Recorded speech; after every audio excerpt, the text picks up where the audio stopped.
This girl literally lived a nightmare. A 17-year-old girl was watching TV late at night when her motion detector lights in her driveway suddenly went on. She assumed it was just an animal, so she got up, drew the blinds, and went back to watching TV. Then a little bit later, it happened again. Before she could even react, she looks over and clearly makes out a silhouette of a person right behind the blinds who starts banging aggressively on the window. The girl stands up and goes, "I'm gonna call the cops!"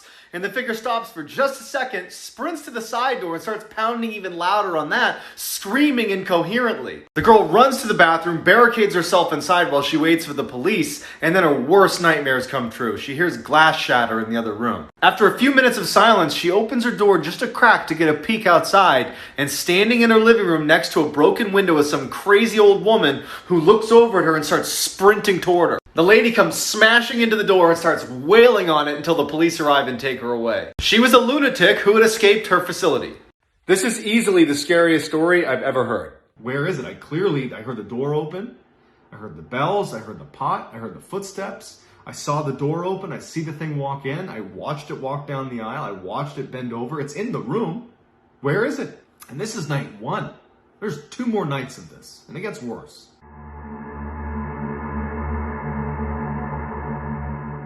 The full episode is on my YouTube channel. Go check it out. There's a link in my bio on TikTok. And please subscribe because I'm going to be doing long episodes every week. Enjoy. As you listen to this crazy story, think about how you would handle this. In the spring of 2003, a highly skilled mountaineer set off for a one-day hike in a Utah canyon. He didn't tell anybody where he was going. As he was descending a narrow portion of the canyon, a boulder came dislodged and landed on his right arm and hand, pinning him there. Initially, he tried everything he could to get his hand free, but he couldn't do it. He even considered amputating, but his knife couldn't cut through the bone. After 5 days, he was out of water and he knew that he was about to die. So he took out his camera and recorded goodbyes to his family before falling asleep, believing he would never wake up again. When he woke up the next morning and hadn't died, he suddenly felt totally motivated to live. And so he did the unthinkable.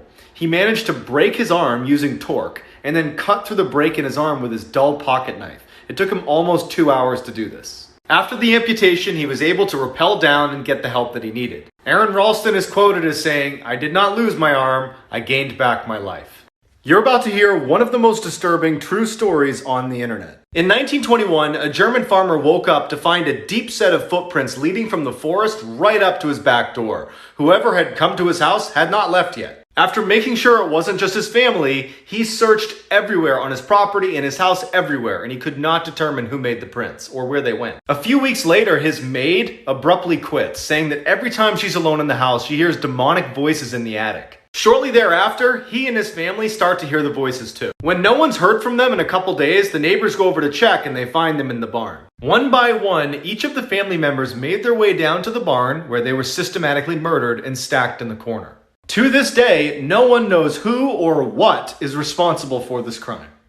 This sounds totally made up until you listen to the police report. In the early 90s, a teenage girl started to see these shadowy figures that would come into her room at night and crawl all around her room and even grab at her legs. At the same time, her health began to rapidly deteriorate, which ultimately led to her death, which doctors never understood. A few days after her death, her sister woke up to a whistling sound and saw a creature crawling around her room with no face. The same night, her mom was ripped out of bed by someone. The father calls the police, who come over, they search the house, they don't find anything, it's all quiet. As they're about to leave, they hear something. Horrifying screams coming out of the bedroom. They run inside, no one's in there, but there are these huge gashes on the wall that were not there before. The police get out of there. In the police report that was filed immediately after this house call, the chief inspector and the 3 officers that were there that night swear they saw and heard the same things as the family, which means the police officially believed that the house was haunted.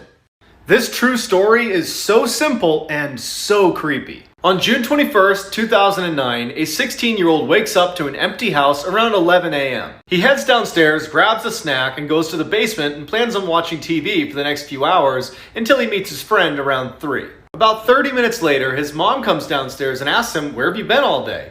Confused, he says, "I've only been up for like 30 minutes. And then he looks at his phone, and it's after 7 o'clock at night. There's dozens of missed calls and several text messages from his friend and his mom asking, "Where are you?" He tells his mom that none of this makes any sense, but what she tells him is even worse. She said that she was there all day and saw him go into the basement at 11, but after that, he was gone all day. So for one day in the summer of 2009, this kid didn't exist. Remember, your Amazon Alexa is always listening. In 2018, a girl named Alexa came home to her apartment to find her creepy stalker landlord in her kitchen. She screams and threatens to call the cops, and he just smiles and says, "I was just checking in on you," and leaves. Feeling totally sketched out, she spends the next few hours down the hall in her friend's apartment before finally going back to her room to go to bed. That night, she woke up to her Amazon Alexa responding to someone in the room. It said, "I'm sorry, I couldn't hear you. Did you say I'm watching you?"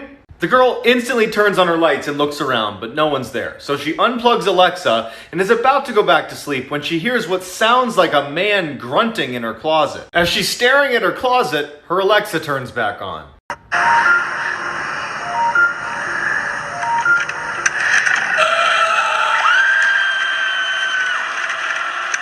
This is why you should never take walks alone at night. In 2007, a girl was on a late night walk when she looked at the end of the road and saw the silhouette of a man moving around very strangely. It was like he was doing the waltz, but he was moving towards her, so she was sketched out, crossed the road, and went the other way.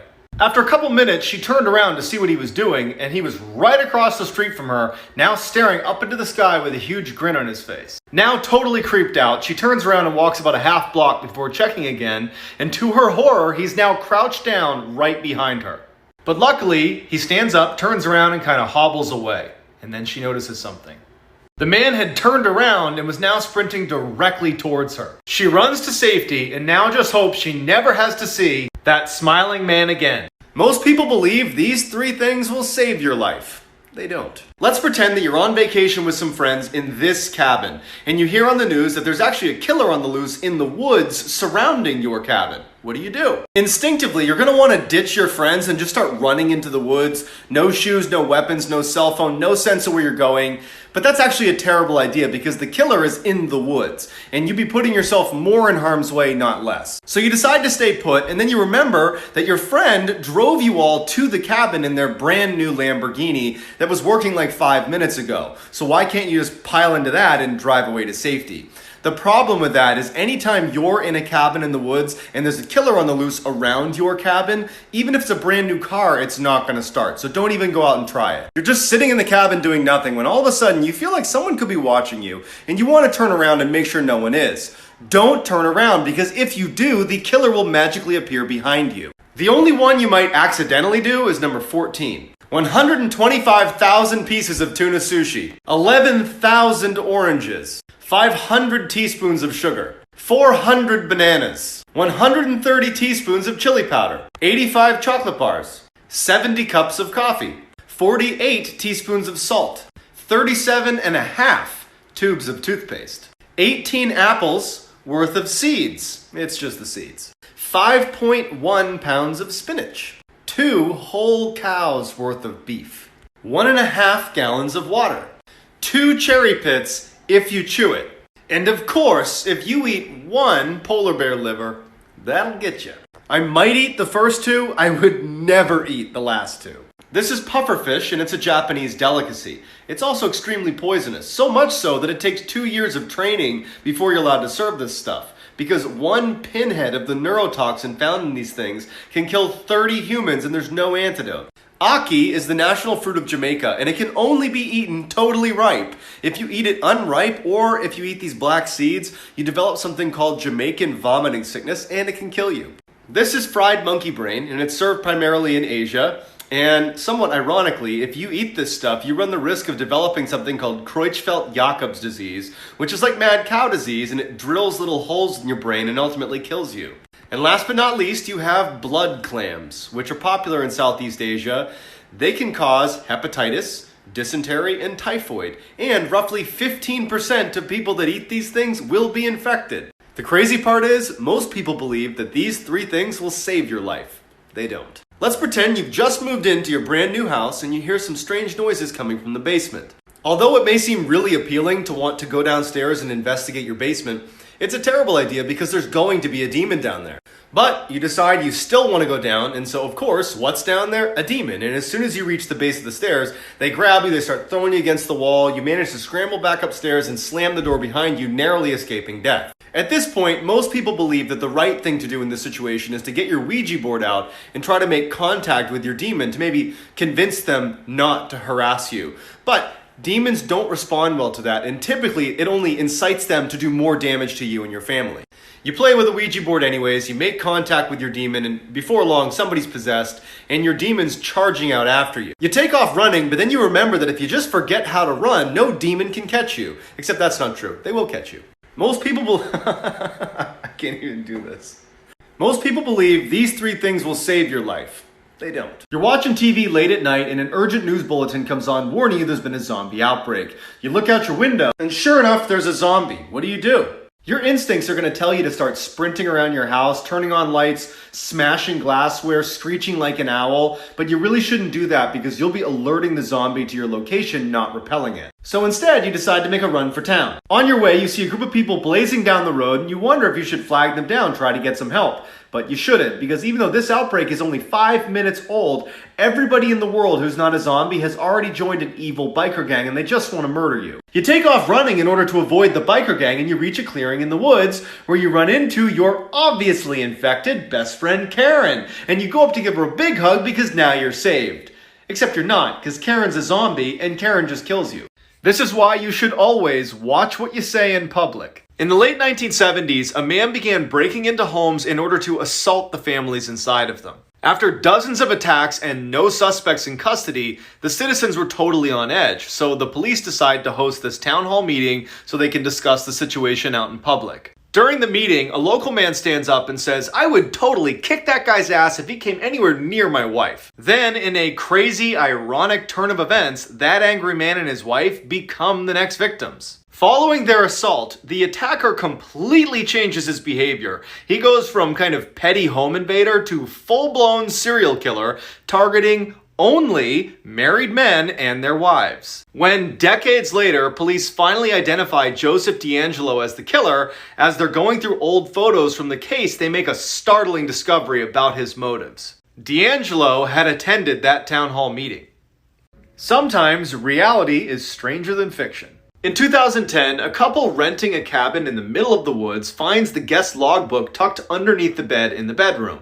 After reading through it, they decide to call the cops. The final 5 entries are all by the same man. The first 2 are just talking about how great it is to be on vacation with his girlfriend. Then it starts to get weird. In the 3rd entry, he describes a stranger lurking in the tree line that doesn't respond to his waves. In the 4th entry, he hears knocking on the windows in the middle of the night, but no one's there. In his 5th and final entry, his handwriting is barely legible, and it just says, "It's in the bathroom, we're going to die." The police show up and find the girlfriend's body in the basement. Next to her body was her purse, and in her purse was her phone.